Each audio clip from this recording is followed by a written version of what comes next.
Hello, ladies and gentlemen, and welcome back to a brand new episode of the podcast. This week, I have a very, very special episode for me personally, anyway, just to give you some context that I briefly talk about in the interview as well. But to give you some context, I've been following Matt for about 6 to 7 years, and he's one of the main reasons why I'm a time-lapse photographer. So this is going to be a short interview I did a couple of weeks ago with Matt Vandeputte. I apologize that I always pronounce his second name wrong, but I'll let him introduce kind of who he is and what he does. But enjoy the interview, and I'll see you very, very soon. Definitely. So my name is Matthew Vandeputte, or Vandeputte. I'm from Belgium originally. I went to film school to be an editor because I couldn't be an actor because apparently I'm bad at acting. And then about 7 years ago, I traveled to Australia and met someone there and decided to move to Australia to see what would happen with that person. And at the time, I was already very much involved in time-lapse and hyperlapse photography because it was something I discovered while in film school, got me totally captivated. I became obsessed with it, really. And before that move to Australia, which was a huge leap of faith and a total, move out of my comfort zone, I never thought I'd be able to make a living out of time lapse photography. Just in case the listener doesn't know what time lapse photography is, you sit around and wait for a very long time while your camera is clicking away, taking photos, and then afterwards you spend a lot of time turning those photos into a video file, and it's a lot of editing, it's a lot of time, it's a lot of gear. And I always thought that there's no way you can make money with that because the end result is like a small video, right? And I was always like, who's going to pay for all that time to end up with a little video? But on that move, a couple of people took me under their wing, or gave me some opportunities. They saw my work, they liked it, I got along with them, and they kind of helped me out at the start. And then slowly but surely, there wasn't like a big turning point. I realized that I was actually making money off of this time lapse stuff, which was not even a dream come true because I didn't dare to dream it. It was such an exotic thought that I could live off this hobby of mine. But I've been doing that for the last 7 years now, and then over those 7 years, I've kind of shifted and added extra things onto my skill set and what I do. So to I guess list how I make money as a business, as a one-man band. I do commercial time-lapse work for brands, agencies, production companies. I license some of my work out to agencies in case they see it online. They're like, hey, we want to use that in an ad. I have quite a few followers on social media. I think about 200,000 in total across, YouTube and Instagram and all that. So there's a couple of brand deals here and there that happen every now and then. Usually tech, possibly travel related. I've done a lot of work for tourism boards as an influencer, going out and shooting pretty footage of their destination. And then a bit over a year ago, I decided I've always been passionate about sharing my knowledge, but I wanted to monetize that somehow. So I decided to condense all of my knowledge from the last 7, 8, 9 years of shooting time lapse into a guide, pretty much a PDF, but people call it an ebook, or I call it an ebook because it's easier to market. And then so that was about time lapse photography. I had a plan, shoot, and edit really high quality time lapses. And about a month and a bit, or 2 months ago now, I launched my third ebook called Passive Income for Creatives, which talks about what I've done in the past to set up a passive income system using passive income streams through affiliate programs, referral programs, AdWord or AdSense, pretty much ads, digital products. What else is there? Yeah, membership websites, all that stuff. So that's my latest product, which just launched, which has been going really well. Amazing feedback on it. People really love it. And that is it, I think. That's a beefy intro. No, that's interesting because I think that a lot of people don't necessarily, because a lot of people will know you for your time lapse work. Me personally, I have followed your work for a couple of years, and for me, seeing your kind of transition from being in Australia over to now London. Oh yeah, I forgot to mention which we that. can get into a little bit as well. Has been very interesting for me to sort of see, your progression from like what you did over there and then what skill set you sort of took over here and what works over here and where the markets are similar and how they're similar in that respect. So have you seen much of a difference in what you could do in Australia that you either can do in the UK or can't necessarily do in the UK, but will have to slightly tweak in the So UK? what I don't have here is a network of business, or to dumb it down, I guess I'm not on any PR lists here because I didn't really announce that I was moving here at the time. In my mind, that made sense at the time. Hindsight's 2020. I was like, I'm not gonna announce that I move here because then all of my clients, my entire network in the Asia Pacific region, because it wasn't just Australia, all those people would think I'm no longer available for work, and a lot of work still coming in. Big brands that I'm still available to do that work. I can do it either remotely or I can come back if the project's big enough. And a lot of my work is international travel, so in my mind, it doesn't really make sense to have them think that I'm no longer available. What happened though was that for a lot of work, it's not worth it coming back because it is a ridiculous trip. And on the other side of that coin, or that, you weigh it up, no one in London knows who I am because I didn't ask my network to introduce me to people in London. I started doing that gradually, and now I do know people here, and I've reached out to more people myself. It's good to important to know, I think, that a lot of the work that I've done, I'd say 99% of the work has been inbound traffic. So it's not me pitching IDs. It's been brands finding me on social or via someone else, or I'm easy to work with, and I'm good at networking, so people like working with me, to be honest. And that network hasn't been built here yet. It's happened now. It started over the last year. It's been a bit over a year since I moved. But yeah, I wish I approached that differently at the time, announcing that I moved to London, which would have led to a lot of people being like, "Hey, Matt's in London," and like, "Oh, you should link up with this guy," or "I've worked with this brand or this agency or this firm."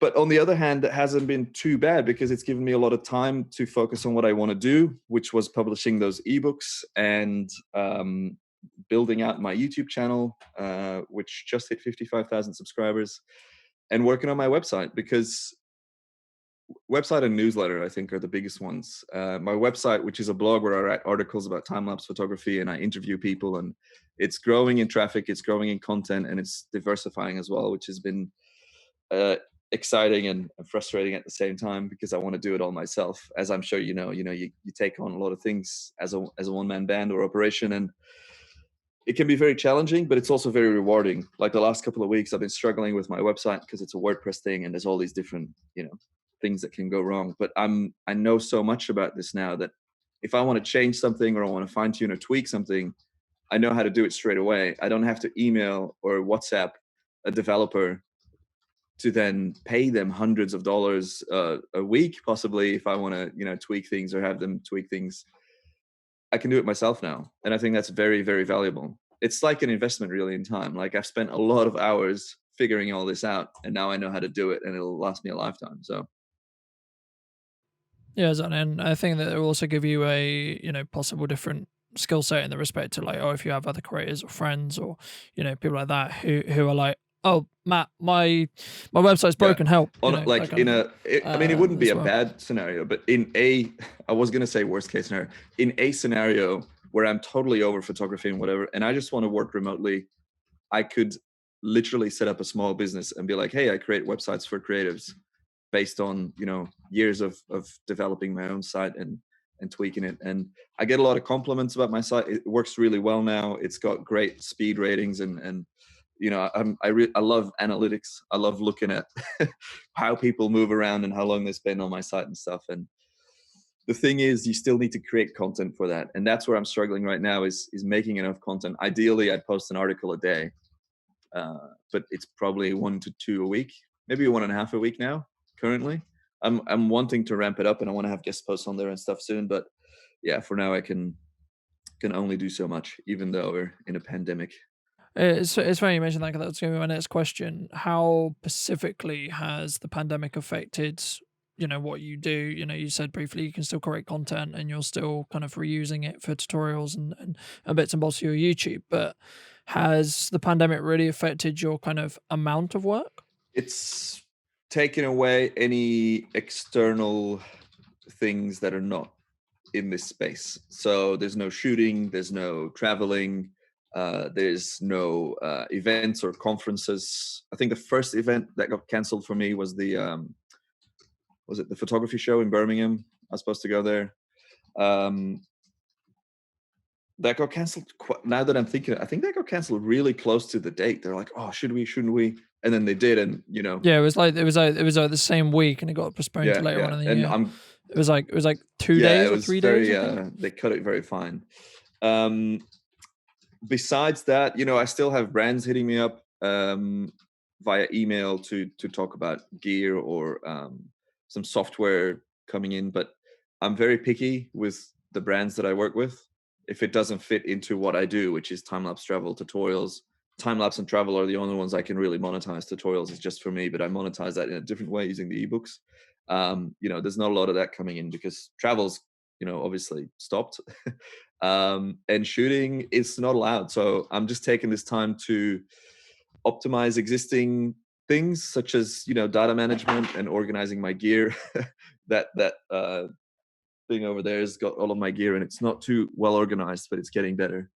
Um, and yeah, just fine tuning like my filming setup at home, my audio setup. Got a nice new microphone that I love using now. It's a small USB mic by Rode, which is actually the first product that I've bought from them in maybe 5 years because they're based in Australia and I've worked with them a bit and they just always send me their stuff. And then I was like, hey, could you guys possibly send me this USB mic? They're like, oh, we're actually totally out of stock. And I was like, you know what? I think it's time I buy one of your one of your products myself.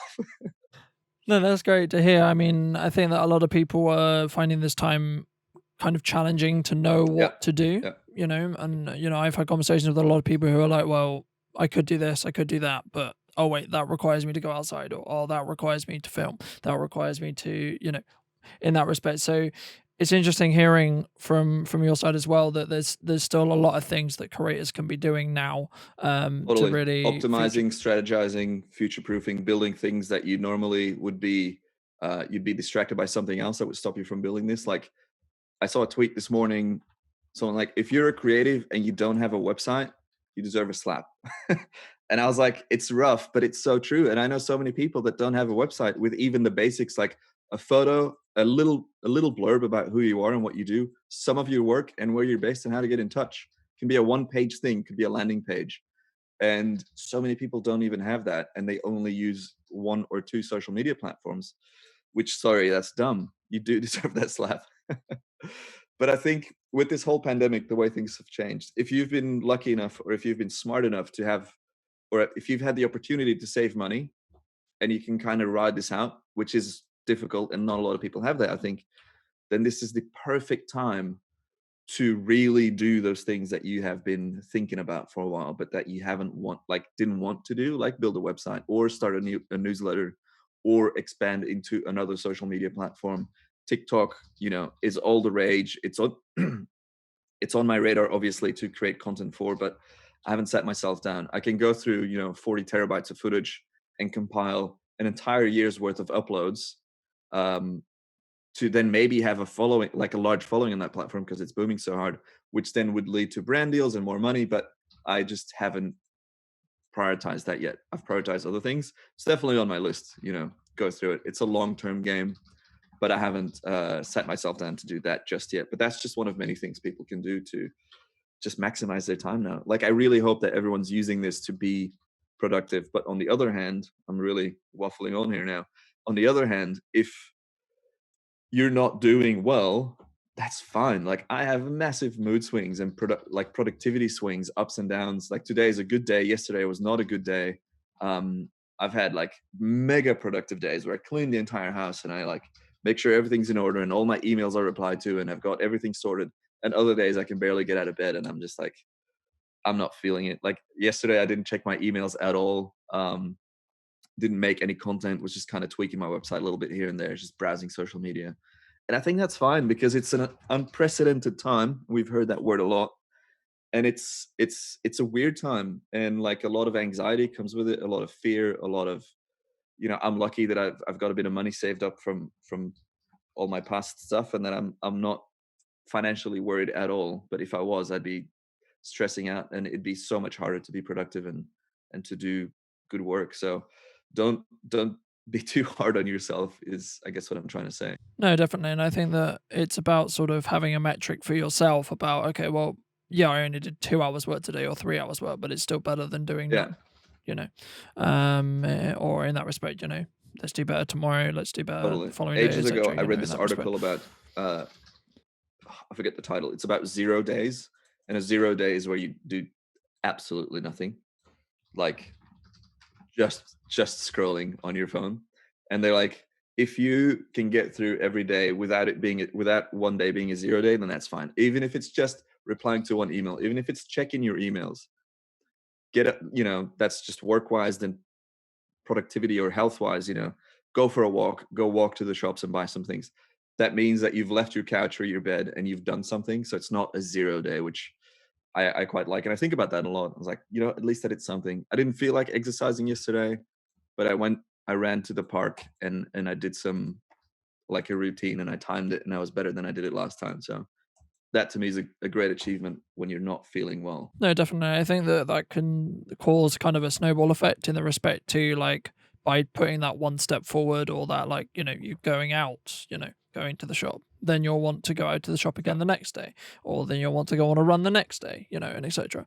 In that respect, I think that's very important, especially Yeah. now. Do you think that people will develop sort of, I guess, good habits during lockdown and during the pandemic that they'll carry through into, you know, the Mm. new normal, or they're going back to, day to day to I day to hope day? so. I think it's going to take a very long time before we're back to the normal. And as you just said, new normal, I think we should call it, because so many things will change. Obviously, so many businesses have gone under, so employment's very hard. Remote working is now possible, where before it wasn't possible for a lot of companies. My partner is a lawyer. Um, they don't really work from home. They got fancy offices in the city, but everyone in that office is now working from home, and we share the smallest little table. It's funny. It's not great, but it's possible. So if it works for that level of business, then it works for others as well. I think I hope that a lot of people are like us. We're trying to get out of this better than when we came in. We're Because you're so confined and you're so restricted, you look at things differently, and we're like, let's try and be healthy. Let's try not drink a bottle of wine every day, because it's lockdown and it's weird. You set rules in, and we're actually more active now physically, um, because you're so limited. And even though you're only allowed to leave the house once, I think it is, for exercise or shops, whatever, we try to make the most of that one time a day. So we go on long walks or we go for runs. Like, both of us kind of started taking running seriously in this lockdown. I hated running. I used to run ages ago, and then my knees started hurting, or I got shin splints, and now I ran my first 5K in 30 minutes 2 or 3 days ago, which apparently is a good metric, and it's something I'll try and improve every time. But 2 months ago, I wouldn't have thought about running. It'd be, I go to the gym every day, and I do a little bit of cycling there to get the blood flowing. But running, hell no. And now I'm starting to really enjoy running, which is seriously something I never thought I'd do. No, I think there's going to be a lot of people who are in the same boat in the respect to, they're taking the I'm meant to go out once for exercise as now okay, every day I'm going to do Yeah, exercise, I think right? that's That they a otherwise good wouldn't do explanation before. of how that happened. Yeah. So because I think people are they're like, oh, this is the one thing I can hold on to, and this is the one thing I can do, and Yeah. this is the one metric daily that I can really kind of tick off. People like ticking off things in to do lists and things like that. So in respect to, like, oh, I've run today, or having progression, for me, it's definitely something when I haven't been able to push professionally, to say, okay, well, this is what we've done business wise, and this is how we've grown business wise. For me, it's like, okay, well, this is how I've grown Yeah. personally today. It's still growth. You're adding Even some still, value somewhere, be it in knowledge you have or work you've done on your business or something. Yeah. So you sort of briefly talked about this, but I think that a lot of people will either during this time or after this time really use this time to think about specifically what they want to do. So that could be anything from, oh, I have a 9 to 5 job that I now either don't have because it fell through, or I have decided I don't want to have, and I want to start this new project, this new business, this new whatever it may be. What kind of advice would you personally give to people who are looking to go out on their own or looking to really start their own kind of, whether it's a creative venture or whether it's I'm going to start my own shop or whatever Mm. it may be, what kind of advice would you give to those people who are looking to start something I new? think you got to be in it for the long run.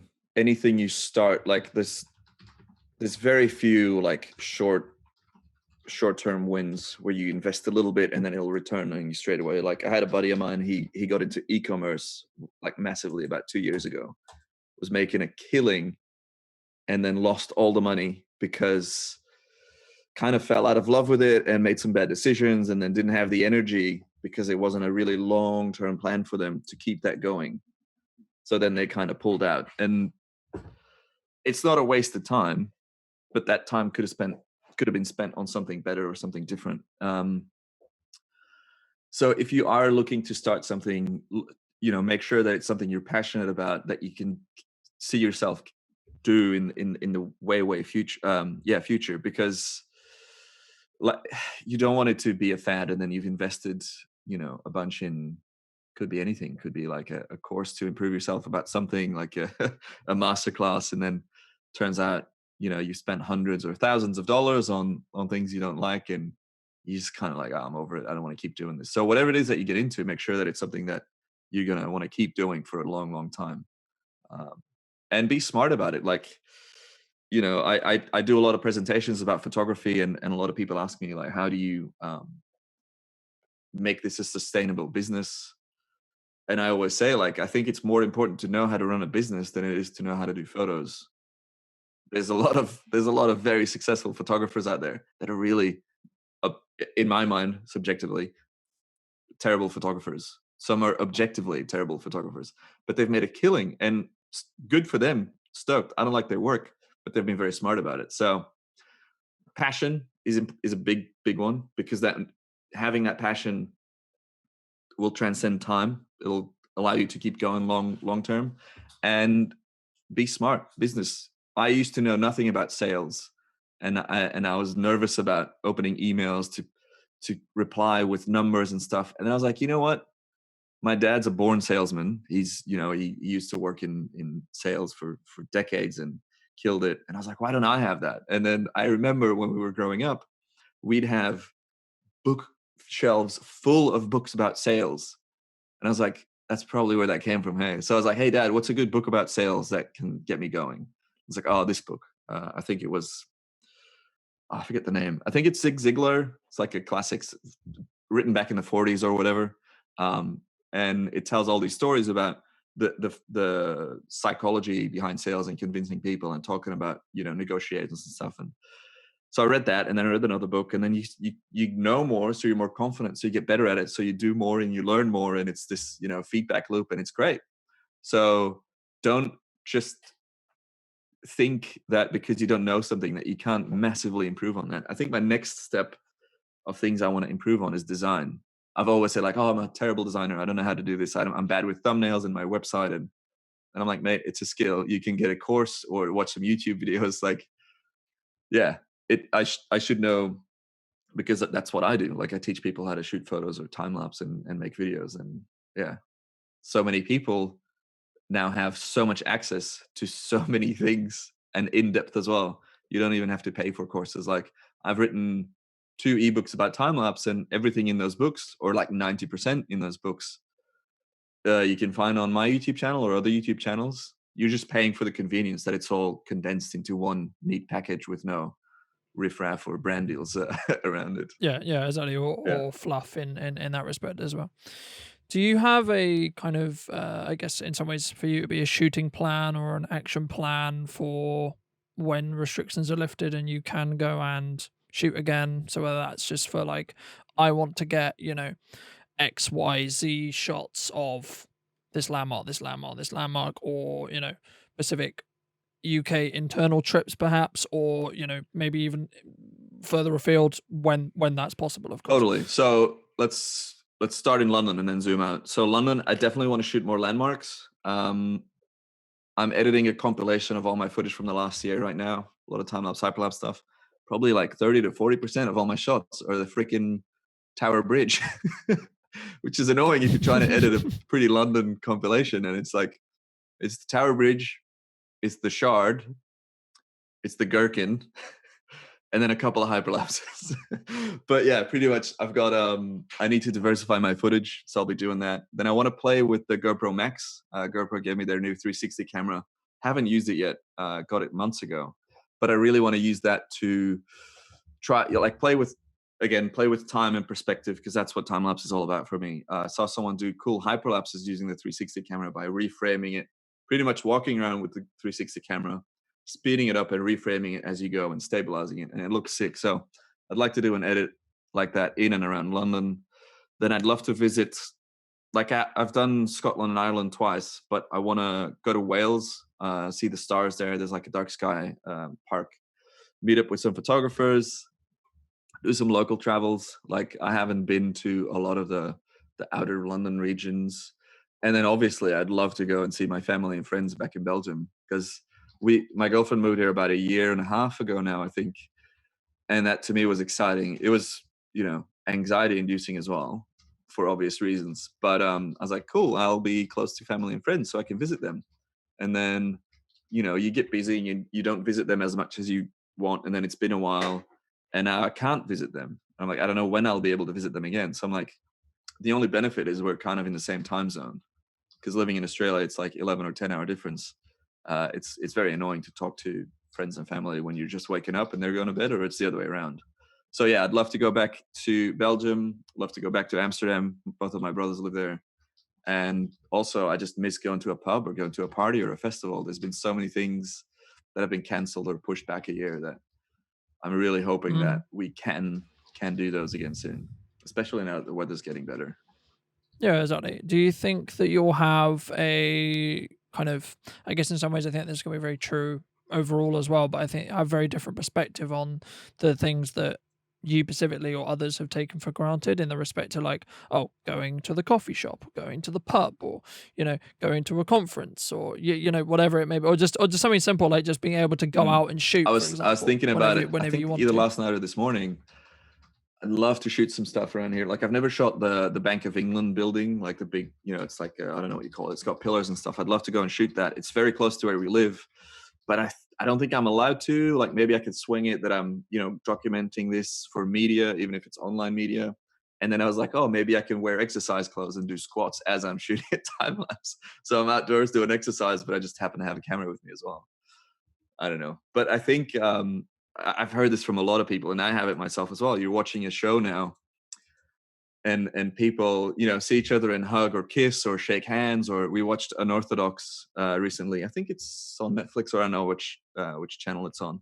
And they touch a little, I think it's a wooden block, and kiss it every time they walk into, or often when they walk into a scene. All these people, and I'm just like, whoa, that is the worst thing you can do. And I wonder if they're still doing it, and I wonder when stuff's gonna get normal again, and if we'll always keep this feeling, like this response to this visual of people hanging out in groups, or being at a sweaty festival. Like, none of that's possible right now.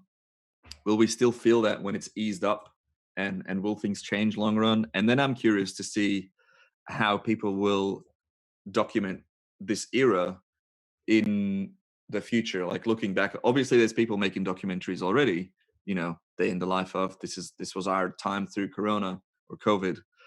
But I'm interested to see in a couple years time what art comes out of this, be it film, theater, books, literature, based on these experiences. Not just the dramas of getting sick and getting better, or getting sick and dying, but just the mundane day-to-day life, how that gets woven into media. Because it's fascinating on a global scale how many people are affected, and how it's changed everything. No, definitely. Do you feel that in some ways, because I know I've found there's been a lot more strong, like more internet based, but like still a lot strong community kind of feel, and whether that's like a creative community or just a local business community, that kind of thing. Have you kind of found the same, or do you think there will be if there There's a isn't? lot of community stuff happening, and at the start there's like Facebook groups and daily Zoom calls with creatives, and let's get through this and let's talk and workshop ideas or brainstorm things. And that community thing was super super strong, and it probably still is around, but definitely less active. I think then it was new and exciting, and people are like, "Oh, let's do this." And then time goes on, and you kind of like go to like your baseline isolation energy level, whatever, and you just cope. And some people cope better than others, and I'm incredibly fortunate that I can keep doing what I do from my laptop wherever I may be, creating content for the internet, which gets monetized. Um, but yeah, there's other people that have it more difficult, and yeah, I don't know. But the community thing has been lovely to see, even in our building, where I don't think many of the neighbors chat. Like we see our neighbors because we have a very annoying alarm system. Anytime someone likes cooking a bit too intensely, the alarm system goes off and everyone has to leave. And there's not a lot of people like chatting to each other in the hallway downstairs at the collection or like outside. Um, but there's been multiple notes put up in the elevator or the lift and the hallway, like, hey, if anyone needs help with anything, shopping, or if anyone just needs a chat, this is my name, this is my number, I'm in flat XYZ. And that's just been so lovely because I didn't really expect that in this building, but it's there and it's very clear that it's there. Also, people have hung up like antibacterial sprays and wipes. Like this is to wipe the like this definitely wasn't a building operator that did it. That was someone in this building that did that, which is lovely. Infuriatingly, though, yesterday the building put up a hand sanitizer spray. I don't know if you saw this, and it's great. I love it. Kills germs, but it's so crooked. It's not even a little bit. I've got an eye for crooked things because I'm always annoyed by horizons in landscape photos that are off. And I swear to God, I've got a sixth sense to this. But this thing was so crooked. I was just like, oh no. So I'm like, oh, maybe it's hung on a one pin and it swivels. And I'm like gripping it, and it's got to be too drilled. It's solid. It's so annoying. I don't know what to do. We might have to move. Just because of that. Just no other reason. Just because of that. Mm. Oh, that's really funny. You may have already sort of talked about this, but you mentioned you do a lot of YouTube content and tutorial based stuff, and I think there's going to be a lot of creatives that will use this time to either start or revive their YouTube presence. What advice would you give to people who are specifically looking to grow an audience? There may be similar advice to do like socials, but specifically YouTube as a video creator anyway. I think that makes a lot of sense Mhm. to grow. But what advice would you give to people who are either thinking of starting, have started, or are, as I say, rebirthing their channel? Again, it's a long-term thing. There's very rarely is there a fast growth on YouTube. It's a whole different ball game compared to taking a photograph and editing it and posting it on Instagram. That can happen in minutes, whatever. Your work can be amazing and valuable and all that, but it just takes so much more to do a YouTube video. It takes so much more to do a YouTube channel where you upload consistently, where you build an audience that comes to expect you to do things regularly of a certain quality that is valuable. And then you look around and see that the base level of good YouTube content has insane production value, which was very, very apparent when all of the big late night shows got shut down and all these hosts were making their show at home on their phones, and the audio is terrible and the lighting's terrible, and all these YouTubers are like, now do you get why this is considered to be a full-time job? Because it takes a lot of work, it takes a lot of effort, it takes a lot of experience to make this look good. But to get to that level, as I just mentioned, takes a while. But also don't worry about it too much. Like don't get fully caught up in the stats and the analytics. They are useful and you have to use them because it is a business, because you're an adult and you're spending time and money and energy on hopefully a return. Um, do stuff that you enjoy doing because you want to be able to keep going long term. Don't put up a fake personality because in a couple of years time when you're sick of that personality, you're going to have to change and your audience is going to be like, wait, have you been kind of lying to us for the last little while? Like be your real self, provide value, and have fun with it, and be smart as well. Like don't waste your time on stuff that doesn't make sense, I guess. Okay, that's interesting. Have you found, because you've obviously been doing YouTube a long time. I've followed you for a while, and My channel's from so 2007, yeah. which is not great because that means that there's a lot of inactive accounts and people that have moved on. So my ratio of views to subscribers is horrible, and I'm actually quite annoyed by that. But there's not much you can do. I don't think I'm going to start a new channel right now when I've got like 600 video, or yeah, I don't know. I think I crossed 600 videos recently. In total, I got like 850 videos on my channel. A lot of them are unlisted because they're from back in the day. But yeah, my ratios are sadly quite bad, and I'm always figuring out how to fix that. And in my mind, it's like, surely if I just keep providing value, it'll come. But it's more than I that. think You got to be smart about it. Collaborate, come up with good ideas. Yeah, jump Yeah, on I think it's going trends. to be just something that eventually you'll grow past, in the respect you're always going to have those dead subs. You'll always have them, but it's going to be Yeah, more like every sub you gain will hopefully be an active one, and will hopefully be someone who exactly. really So connects with you. it's like, honestly, it's been very frustrating the last years, but now I look back and I'm like, well, you haven't been too smart in doing stuff because you made 300 vlogs, which isn't what your channel is about now. So it makes sense. Now it's, if you'll look into the last 20 videos, like very heavily time lapse based, or last 15. Thumbnails have changed a bit. I'm talking to Tom Carroll from Aspect Science, who's a fellow London based YouTube creator, and he's given me some great ideas. I'm getting more into collaborations, getting more onto stuff that is relevant right now, like Milky Way seasons around, so you can go shoot the stars much better. So I made content about that. Now I'm thinking of, it's isolation. We're stuck inside. Well, can you time lapse inside? So I'm working on a script for 5 time lapse videos you can make indoors. I saw something really cool. Quite a young, I think a biology student, I'm not sure. He made a macro time lapse setup in a shoebox with like a cheap setup, but what he shot was beautiful. It was like macro shots of leaves losing their color, and I was just like, this. I don't know how old he is, 18, 20, whatever. And I was like, wow, why have I never thought of doing a macro box? Like I always thought like, oh, it'd be cool to do that, but I don't think it's feasible. And then he just goes out and made it, and I'm like, wow. And I told him like, I'm totally gonna credit you if I make this, because yeah, that's a good inspiration No, right that's a really there. cool idea. I didn't think of that either.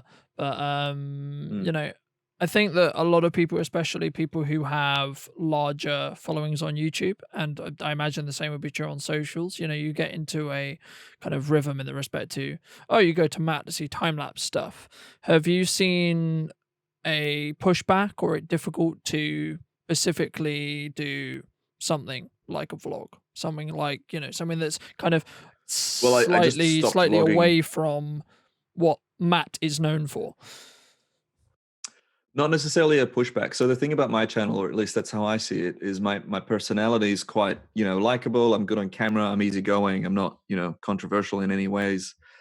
A lot of people still watch all my tutorials. They like me for my time lapse. They also like me for my vlogs and my travel stuff.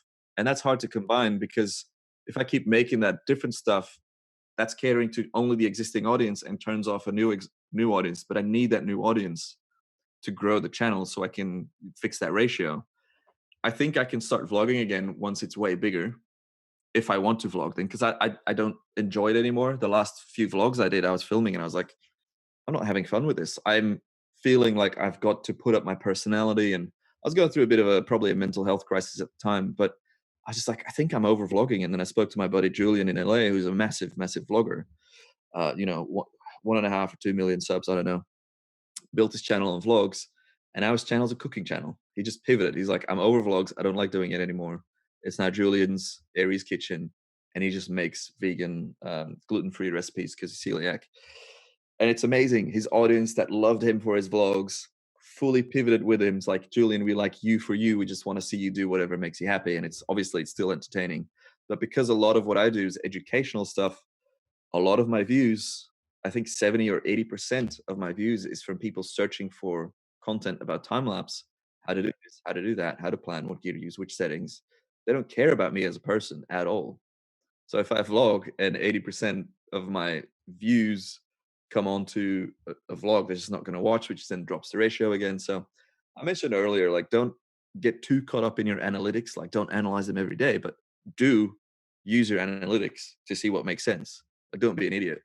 They're incredibly useful. What I've been doing lately is optimizing my thumbnails, and it shows in the analytics, which is good. changing letter like a font from black to white so it stands out more, and like scaling it up just a little bit more, boom, a 1 to 2% increase in a click-through ratio on that thumbnail straight away, which is great. Yeah, exactly. I think that's more about like, kind of optimizing the content that you already have or already doing. But, you know, Yeah. I don't know whether you would agree, but I think that you can do like you could do vlogs, you could do this kind of thing. But I think that you would have to kind of do both, if that makes sense. Like, you've got your quote unquote growth content, which is your tutorial based Hmm. stuff, the things that people look for Matt for. And then you've got your more like personal, here's a vlog of me doing, here's a shoot I did, here's Yeah. a behind the scenes, whatever it may be. I'm sure that a lot of people would still enjoy them, but I have to enjoy it as well. And I wasn't enjoying it anymore, and that's why I stopped. And it might come back, honestly. Like, who knows if this lockdown eases up? I'm just gonna be filming all of London, or I'll make a short film about our transition back to the normal life. I don't know. Um, right now, I want to, and I feel like I want to make content about time lapse to teach people because it's value, and I know in the long term that's going to lead to more revenue. Also, that's a focus, obviously, because there's not too many brand deals going around right now. Still got to make money, so you got to do what's smart. Um, but yeah, the idea of restarting my podcast, which I started 2 or 3 years ago, did one episode and then stopped because I didn't like it. The idea of restarting that is definitely around because it would be me telling stories about old time lapse jobs. Time I went to the Himalayas for 3 weeks or China for 3 weeks. Like I got so many stories, and I've got a YouTube channel with like 1,500 subs or 1,000 plus subs called Stories with Matt Chose, and that audience is there for that one episode that I started with. Um, maybe I'll start doing that as well. I don't know. I only recently started getting into podcasts, which is because I started running. So yeah, I don't know. We'll see. But for now, it's just time lapse content. That's interesting. No, that was interesting to hear. Is there anything that you wanted to specifically mention, specifically talk about, specifically go over that we haven't? Just well, because I know we're running a little bit short on time, or getting towards that Yeah, what's the anyway. time? Yeah. Well, I'm very proud of my last book that I wrote and published, Passive Income for Creatives, because I initially had this idea to teach people how to do, affiliate programs and referral programs and how to start an online store and a website and a newsletter. I was like, how do I market this to? Who am I going to market this to? Who's this product for? Is it for time lapse photographers? No, that's way too niche. Is it for photographers?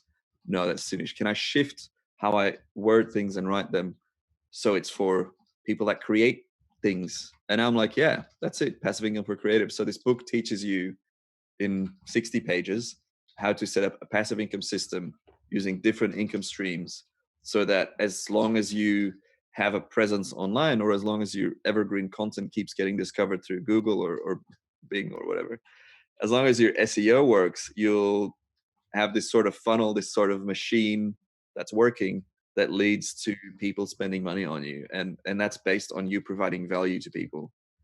Can be in the form of an entertaining podcast with interesting guests, can be in the form of crafting things or glass blowing or whatever. So this book teaches people how to make money passively, which systems you need to implement, what you need to learn, what you need to do so that you can get that stuff going. And it's sold, I don't know, 100, 150 copies. And the feedback has been amazing, absolutely amazing. Nothing but 5 stars and people super pumped from all disciplines. One guy emailed me, said he was very, very friendly. He's like, I feel slightly ripped off. Can I have a refund? And I was like, yes, because he in his email, he's like, look, this is where I'm coming from. This is my backdrop. This is what I know. I thought I'd be getting X, Y, Z, which I got, but I didn't get the detail that I wanted. And I was like, look, you bought the wrong book. Like you're the wrong person. It'd be like I buy a course on the basics of time lapse, and then being like, hey, I thought I'd be learning more. Well, I'm already, a very well Hold on, established hold on, professional. hold on. I know, hold on. I know this. I could teach this. Wait, what? So, Like, but it was a very good chat, and it made me change some wording so that this doesn't happen again in the future. And of course, I refunded him straight away, and he was very appreciative, and he also is like, I'm a big fan. I've been following your work for years. I don't want this to come off the wrong way, but here's my issue, and I really enjoy that, like, because it made me look at it from a different angle, and that's super valuable. definitely worth the price of that one refund. But yeah, that's what's been happening for my for my business. That's been the biggest thing. This ebook. My other ebooks are still selling. If you want to learn how to shoot time-lapse photography, plan, shoot, and edit, got 2 ebooks about that. And then just my social channels where I try to entertain people with either myself or my work, or teach people how to do new things. That's pretty much it. Cool. Okay, well, thank you for coming on anyway, Matt. It's been My pleasure. been a It's good chat, and for me, it's been very, very, very good because, as I say, I mean, I've been following you for long time. Do you know? Do you know when or where what was happening? How you found me at the time? I mean, I think it was I saw some of your work when you were in Australia doing like Sydney Opera Bridge hyperlapses and some of your hyperlapse tutorials, and then I followed your vlogs. Then I sort of drifted away from your content for a bit. There's no specific reason, just sort of, it's what happens. It happens. And then I sort of reconnected with you through Instagram and that kind of thing, and then sort of kind of naturally came back to your YouTube around the time when you moved back to when you moved to London. And it's been quote unquote something that I've been wanting to sort of have a touch base with you and see kind of hear your topics and hear kind of a little bit more background on you, because obviously there's a big difference, I think, between having a real conversation with someone and just sort of seeing their content and having that connection. I think they're both good, but I think that a lot of people can take quite a lot from what we discussed today as well about Hopefully. I mean, also about where you've come from and how because a lot of people think that people with social media followings are these like golden, shiny, people who are just like, oh, they were just destined for forever to get, whatever it was. So from my side, it's interesting hearing, that you, just because you have a social media following, you're, very similar to me and very similar to the bloke walking down the road, or the guy you'll run into in the shop, or the guy you'll get chatting to at the pub, or whatever it may be, in that respect. So I think that's I think very valuable as well. Cool. I've got a question for you. Do you have any video requests?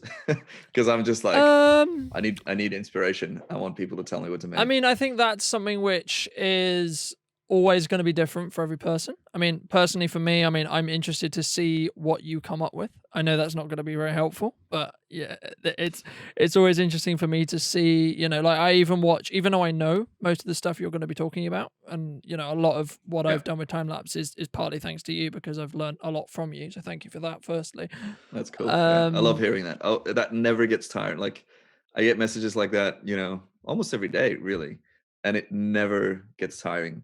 It's so cool to hear that I've helped people all over the world. I think personally for me, I mean, one of the main reasons why I got into it and why I'm now passionate about doing it was because of seeing what you could do with it at the start. There was obviously other reasons, but I think for me, I would love to see what you could do if you took, a lot of time out after lockdown and said, well, I'm going to make a massive film about London, or I'm going to make a massive project around a city or a place, and some of your bigger projects, in that may be like along the lines of like touristy, brandy, kind of that kind of thing. But I think that would be, for me, very interesting, because it would sort of allow me to see your creative muscles flex a little bit more than what you do with tutorial stuff, because tutorial stuff, for obvious reasons, is very kind of, okay, I'm going to sit here, we're going to look at one time lapse or 2 or 3, and then I'm going to teach you a technique. It's definitely because of the pandemic that I've been going hard on the tutorials. I am, because I was aware of that, I started working on this London compilation, which is what I'm working on today, and hopefully launching either next week or the week after. So looking forward to that. And then afterwards, when it eases up, I'm going to be shooting all over the place. So I hope you guys did enjoy that interview, and I hope you did take some value from it. It was a very, very interesting interview from my perspective, as well as I say, this was a kind of quite interesting episode and quite an eventful episode for me, and I think from some ways as well quite an achievement. And hopefully those of you who have come over from wanting to see Matt or wanting to hear Matt's interview, hope you guys found that useful and enjoyable. And if you would like to see more weekly content from me in the respect to podcast content, I produce a weekly podcast every Monday. So we'll be back next week with a brand new interview, and I hope you have a wonderful week, guys, and thank you so much for the support on the content lately. And also, if you are new, because a large percentage of you are actually not subscribed to the channel, so if you have got this far and you are hearing, please subscribe to the channel so you do not miss any more of the video content that's coming. I have so much video content planned and coming out and in the production lines and in that respect, so I hope that it's all valuable and all enjoyable for you. And if you have any suggestions or any feedback that you would like to give me, feel free to drop those in the comment box down below. But thank you guys for watching once again, and I'll see you next week for another interview on another podcast episode. So see you very, very soon.